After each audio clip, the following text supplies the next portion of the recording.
खुलुमबाय नोंथांमोनखौ आसा खालामदों बयबो मोजाङै दङ। दिनै जों क्लास 10 नि सानखान्थिनि एक्सारसाइज नम्बर 4.2 नि कुइसन नम्बर 1 नि सिगांनि भिडिअ'आव जायसिम खालामदोंमोन बेनि उननिफ्राय खालामनो नागिरदों। सिगांनि भिडिअ'आव आं खालामदोंमोन 4.1 नि कुइसन नम्बर 1 नि 1 आरो 3 खौ। दिनै आं खालामनो नागिरदों 1 नि 4 खौ। 1 नि 4 आव बेसेबां दङ? 1 नि 4 आव दङ 2x² - x प्लास 1/8 इज इकुवेल बेसेबां 0। ओमफ्राय बेयाव जिहेतु सिगांनि समान्थायफोराव हांखोआरि समान्थाय दंमोन, माने नोंथांमोना जुदि नायोबा कुइसनाव 1 आरो 1, 2, 3 खौ नायोबा बे हांखोआरि माने गाहायाव अनजिमा गैयामोन, बुखावखोन्दो गैयामोन। दा जोंनि बे कुइसनाव बुखावखोन्दो मोनसे दङ, बुखावखोन्दोआ जादों 1/8। तो बुखावखोन्दो जिहेतु बे समान्थाया हांखोआरि नङा, बेनिफ्राय सिगाङाव बेखौ हांखोआरि बानायनांगौ। हांखोआरि बानायनांगौबा जों मा खालामनांगौ? हांखोआरि बानायनांगौबा जों बे 8 खौ जों बेयाव एलसिएम लागोन। 8 खौ एलसिएम लानानै बेयाव बेसेबां फैगोन? बे जिहेतु आबुं अनजिमा, बेनि गाहायाव जेबो अनजिमा गैया, तो बेनि थाखाय मा जायो? बेजों बेखौ सानजाबनांगौ, माने बे 8 जों बे 2x² खौ सानजाबनांगौ। ओमफ्राय बेयाव माइनास दङ, माइनास होनांगौ। दा बेनिया जाबाय। दा जों बेखौ खालामगोन। बे x नि गाहायावबो अनजिमा गैया, माने बे x आबो आबुं अनजिमा, बेनि थाखाय बे x जोंबो 8 खौ सानजाबनांगौ। 8 × x इज 8x। बेयाव 1 इज इकुवेल बेसेबां 0। बेनि उनाव जों मा खालामनांगौ? बे 8 जों बेखौ सानजाबनांगौ। 8 × 2 बेसेबां जायो? 16 जायो। 16x² - 8 × x 8x आनो जायो। 1 आनो जासिगोन। बेजों बेखौ सानजाबनाङा। मानो नाङा? मानोना 8 नि जिहेतु बे बुखावखोन्दोमोन, बे 8 खौसो जों बेयाव एलसिएम लादों। 8 नि नेवतायाव 8 माला फैयो? 1 आव फैयो। बेनिफ्राय बे 1 जों 1 खौ सानजाबनानै 1 जायो। बे 1 खौ आं बेयाव लिरदों। ओमफ्राय इकुवेल बेसेबां 0। बे 8 आ बेयाव जिहेतु राननाय जादों, बेयाव फैगोन मा जागोन? सानजाब जागोन। बेनि उनाव जों मा खालामनांगौ? 16x² - 8x प्लास 1 0 जों लाथिख'खौ सानजाब खालामगोन। 0 जों 8 खौ सानजाब खालामगोनबा बेसेबां मोनगोन? लाथिख'। दा जों सिगांनि फर्मुला बायदि खालामगोन। x² नि थादेर अनजिमाखौ नायगोन, बेसेबां दङ? 16 आरो बेयाव बेसेबां दङ? दिदुम बिदाबा दङ 1। 1 खौ बेयाव लिरगोन। 16 जों 1 खौ सानजाब खालामगोन, बेसेबां मोनगोन? 16 आनो मोनो। दा जों बे गेजेरनि अनजिमाखौ नायगोन। गेजेराव बेसेबां दङ? 9 दङ। माने बे 8 खौ बिदि मोननै अनजिमाजों राननांगौ, जाहाथे बे मोननै अनजिमानि दाजाब नङाबा दानख' खालामगोनबा 8 मोननांगौ, आरो बे एखे अनजिमाखौ सानजाब खालामगोनबा बेसेबां? 16 मोननांगौ। बिदि अनजिमा मा जायो? बिदि अनजिमा जादों 4 जों 4 खौ दाजाब खालामगोनबा बेसेबां 8 जायो। 4 जों 4 खौ सानजाब खालामगोनबाबो बेसेबां जायो? 16 जायो। थ' बिदिनो 16 आं 16x² खौ 16x² आवनो लिरदों। माइनास बे 8 नि जायगायाव मा लिरनांगौ? 4 + 4 माखौ लिरदों? आं बेखौ लिरदों। बेयाव x दङ, x आनो लिरदों। प्लास 1 दङ, 1 आनो लिरदों। बेयाव लाथिख'। दा 16x² ब्रेकेटखौ अपेन खालामनांगौ। 4 जों x खौ सानजाब खालामनांगौ। 4 × x बेसेबां जायो? 4x। बे माइनासजों बे प्लासखौ सानजाबनांगौ। माइनास प्लास मा जायो? माइनास। 4 × x बेसेबां जायो? 4x। बेयाव प्लास 1 दिस इकुवेल बेसेबां? 0। दा सिगांनि बायदि बेनिफ्रायबो डाइरेक्ट कमन लानो हायो। आरो जुदि बेनिफ्राय नोंथांमोना एसे कनफिउज जादोंबा बेखौ बिदि माने दाननोबो हायो। 16 माने बेसेबां? 4 सानजाब 4। x² माने x बेसेबां दङ? मोननै दङ। 4x माने 4 × x। बेयाव 4x माने 4 × x। ओमफ्राय प्लास 1 इज इकुवेल बेसेबां? 0। दा बे मोननै बाहागोआव मा मिलायदों? बे 4 जों 4 मिलायदों, बे x जों x मिलायदों। माने 4x आ एखे जादों। जायफोरा एखे जादों जों बेखौ बेयाव आगोसार लागोन। मा मिलायाखै? बेयाव 4 मिलायाखै, आरो बेयाव मा मिलायाखै? x मिलायाखै। बेयाव जेबो गैया। बे 4 बो मिलायदों, x बो मिलायदों। तो बेयाव जेबो गैया माने बेयाव मा लिरनांगौ से लिरनांगौ ओमफ्राय गेजेरनि माइनासखौ गेजेराव होनांगौ बे माइनासखौ बेयाव होगोन दा जों नायगोन बे बाहागोआव मा मिलायदों जों नुदों जे बे बाहागोआव जेबो मिलायाखै मानोना बेयाव 4 दङ बेयाव 4 गैया बेयाव x दङ बेयाव x गैया तो जेबो गैयाबा जों बेयाव मा लिरनांगौ से लिरनांगौ ओमफ्राय बे 4 को जिहेतु 4 बो मिलायाखै x बो मिलायाखै से बो मिलायाखै से खौ आं बेयाव लिरदों दा बाथ्राया जादों बेयाव प्लास दंमोन बेयाव प्लास होनांगौ नामा बेयाव प्लास होनाङा मानो होनाङा बेयाव माइनास होनांगौ मानोना बेयाव जुदि प्लासखौ होयोबा माइनास माइनास जागोन बेजों मिलाया बेयाव माइनास होगोनबा माइनास मा जागोन प्लास जागोन होमबाबोसो बेजों बे मिलायगोन बेनिफ्राय बेयाव जों मा होगोन दानखौ होगोन दा बेयाव मा नुदों बे राशिजों बे राशिया जिहेतु एखे जादों बे राशिखौ जों बेयाव आगसार लादों 4x - 1 ओमफ्राय ब्रेकेट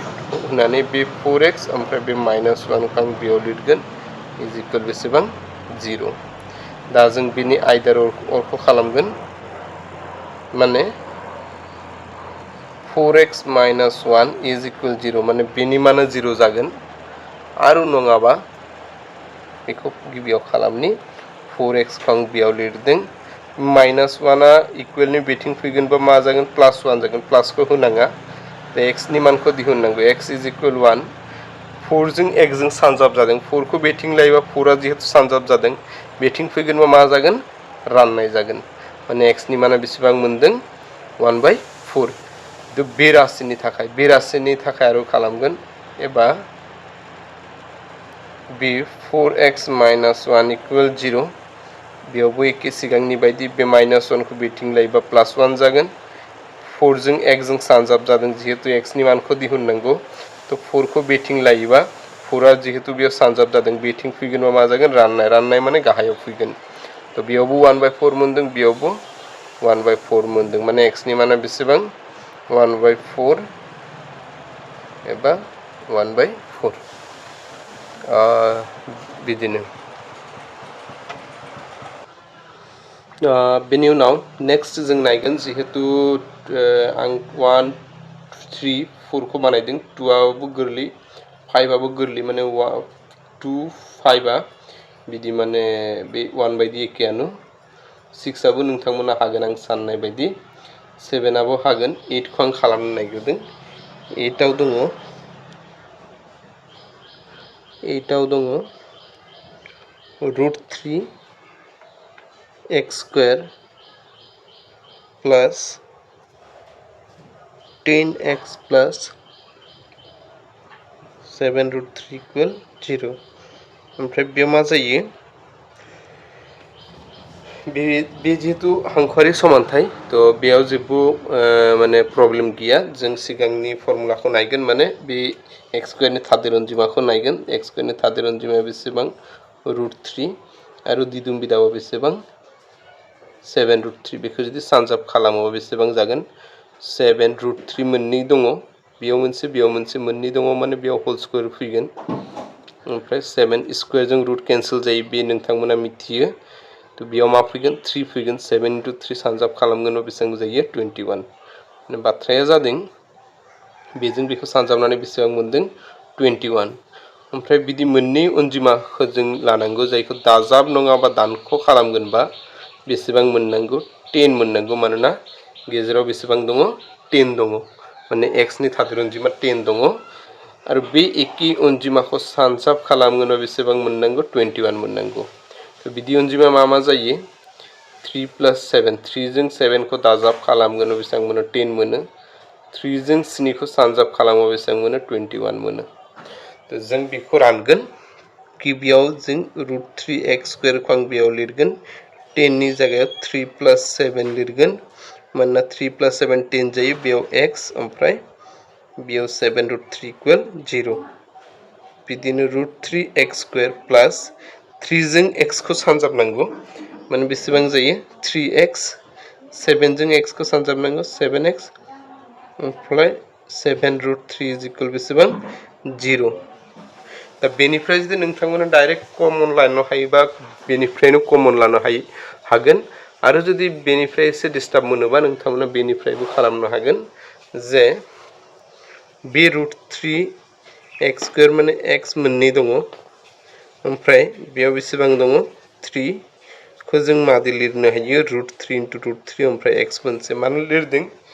3 माने मामोन बे जिहेतु 3 बेखौ उल्टा नायोबा 3 माने बेसेबां √3 होल स्क्वायर माने √3 मोननै दङ तो बे मोननैनि माना बेसेबां जायो 3 जायो तो बेनि थाखाय आं बे 3 नि जायगायाव बे मोननैखौ आं बेयाव लिरदों माखौ लिरदों √3 * √3 x मोनसे दङ x मोनसेयानो लिरदों ओमफ्राय 7 ओमफ्राय x मोनसे ओमफ्राय बेयाव 7 ओमफ्राय √3 = 0 दा बेयाव जों नायगोन बे मोननै बाहागोआव मा मिलायदों बेयाव √3 जों √3 मिलायदों x मोनसे जों x मोनसे मिलायदों तो √3 आरो x खौ आं आगुसार लादों जिहेतु बे मोननैया एखे जादों मा मिलायाखै बेयाव x मिलायाखै बेयाव मा मिलायाखै √3 मिलायाखै जायफोरा मिलायाखै बेफोरखौ जों बेयाव लिरनांगौ बेनि उनाव जों बे बाहागोखौ नायगोन बेयाव जिहेतु दाजाब दङ दाजाब होनांगौ बेयाव मा मिलायदों 7 जों 7 मिलायदों बे 7 खौ आं बेयाव लिरदों मा मिलायाखै x ओमफ्राय बेयाव मा मिलायाखै √3 गेजेराव मा दङ दाजाब दङ ओमफ्राय बेयाव मा फैगोन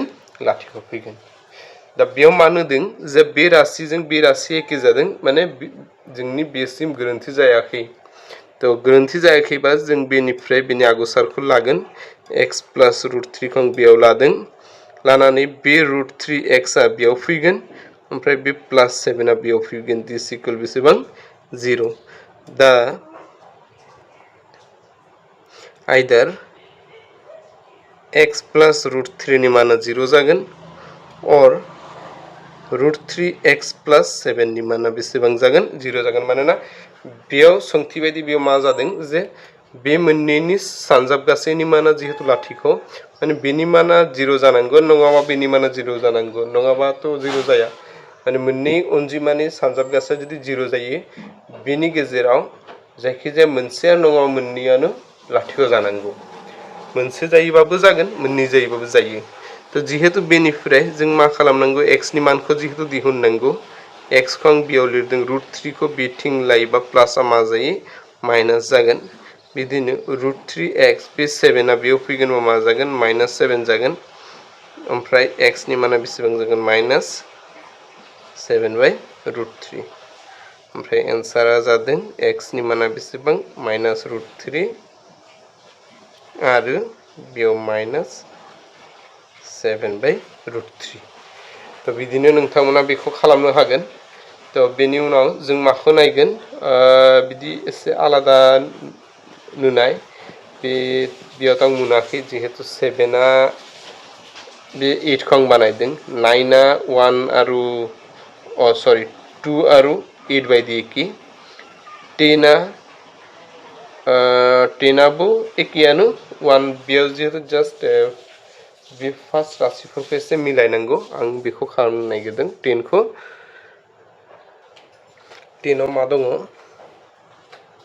10 आव दङ 14x + 5 - 3x² बेसेबां 0 बेबो सिगांनि बायदि एखेयानो जास्ट बेखौ एसे रिएरेन्ज खालामनांगौ जिहेतु स्टैंडार्ड फर्मआव बेखौ लानांगौ स्टैंडार्ड फर्मआव मा जायो x² सिगाङाव जायो -3x² खौ सिगाङाव लिरनांगौ बे राशिखौ बेयाव बे बिदाबखौ बेयाव लायोबा बेनि साइनखौबो बेयाव बेजों जों होनांगौ माने बेयाव माइनास दङ बेयाव माइनास होनांगौ बेनि उनाव x² नि उनाव मा फैयो x फैयो माने 14x आ बेयाव फैगोन बेयाव जिहेतु दाजाब दानख' जेबो गैयामोन बेयाव दाजाब दंमोन दाजाबखौ जों बेयाव होनांगौ ओमफ्राय बेयाव गेजेराव मा दङ 5 दङ 5 आ जिहेतु दिदुम बिदाबखौ एकदम लास्टाव लिरनांगौ दा बेखौथ' दा जों नोंथांमोना हागोन आं साननाय बायदि x² नि थादेर अनजिमा जों थादेर अनजिमाखौ नायगोन 3 लास्टाव बेसेबां दङ दिदुम बिदायाव 5 दङ 3 × 5 बेसेबां जायो 15 जायो ओमफ्राय गेजेराव बेसेबां दङ x नि थादेर अनजिमा दङ 14 माने बिदि मोननै अनजिमाखौ बुंनांगौ जायखौ दाजाब नङाबा दानख' खालामगोनबा 14 जागोन एखे अनजिमाखौ सानजाब खालामगोनबा बेसेबां जानांगौ 15 जानांगौ बिदि अनजिमाया मा दङ बिदि अनजिमाया जादों 15 - 1 बेसेबां जायो 14 जायो 15 × 1 बेसेबां जायो 15 जायो माने जों बेयाव मा खालामनांगौ माइनास 3x स्क्वायर प्लास बे 14 नि जायगायाव बेसेबां लिरनांगौ 15 माइनास 1 ओमफ्राय x प्लास 5 इकुवेल बेसेबां 0 माइनास 3x स्क्वायर प्लास 15 into x बेसेबां जायो 15x प्लस से माइनस से into x बेसेबां जायो x जायो प्लस 5 दिस इकुवेल बेसेबां 0 दा जों बेखौ बेनिफ्रायबो डाइरेक्ट कमन लानो हायो दा नोंथांमोना जुदि बेनिफ्राय कमन लानो रोङाबा नोंथांमोना सिगांनि बायदि खालामनो हागोन 3x स्क्वायर माने x मोननै दङ प्लस 15 माने 5 सानजाब 3 जायो x मोनसे दङ बेयाव x मोनसे दङ x मोनसे लिरदों प्लस 5 आनो लिरदों बेयाव मा जादों बे माइनासखौ माइनास होदों 3 खौ 3 होदों x मोननै दंमोन x मोननै होदों 15 खौ जोङो रानदों 5 जों 3 जों 5 into 3 बेसेबां 15 x मोनसे लिरदों माइनास दंमोन माइनास होदों x दंमोन मोनसे x होदों 5 खौ 5 आनो लिरदों दा बेयाव बे बाहागोआव मा मिलायदों x जों x मिलायदों 3 जों 3 मिलायदों तो जिहेतु 3 आरो x मिलायदों आं 3x खौ बेयाव कमन लादों मा मिलायाखै बेयाव माइनास ओमफ्राय x प्लस बेयाव मामोन 5 तो बे बाहागोआव मा मिलायदों जेबो मिलायाखै जिहेतु x दङ बेयाव x गैया बेयाव 5 दङ बेयाव 5 गैया बे माइनास दंमोन माइनासखौ बेयाव होबाय जेबो मिलायाबा जों मा होनांगौ से होनांगौ ओमफ्राय बेयाव जिहेतु x फैगोन बेयाव जेहेतु प्लस दङ बेयाव मा होनांगौ होनबा माइनास होनांगौ माइनास मा जायो प्लस जायो ओमफ्राय बेयाव मा फैगोन 5 दिस इकुवेल 0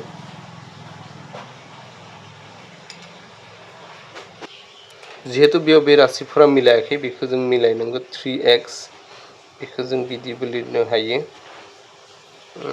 माइनास x प्लस 5 ओमफ्राय बे माइनासखौ जुदि प्लास खालामोबा बेयाव मा जागोन बे माइनास x जागोन ओमफ्राय बे प्लस 5 जागोन दिस इकुवेल बेसेबां 0 दा minus x plus 5 minus x plus 5 जिहेतु एखे जादों बेखौ आं बेयावनो लिरदों बे 3x प्लस 1 को आं बेयाव लिरदों ओमफ्राय इकुवेल 0 दा बेखौ आयदारर खालामनांगौ जिहेतु माइनास x प्लस 5 नि माना 0 अब्ला x नि माना बेसेबां जागोन माइनास x बे 5 आ बेयाव फैगोन माइनास 5 बे मोननै बाहागोआव माइनास दंमोन ओमफ्राय माइनासखौ केन्सेल खालामो बेसेबां फैगोन 5 आरो बिदिनो 3x प्लस 1 नि माना बेसेबां माने बेनि माना बेसेबां 0 जागोनबा 3x प्लस 1 आ बेथिं फैगोनबा मा जागोन माइनास 3 जिहेतु सानजाब जादों बेयाव फैगोनबा मा जागोन राननाय ओमफ्राय x नि माना 5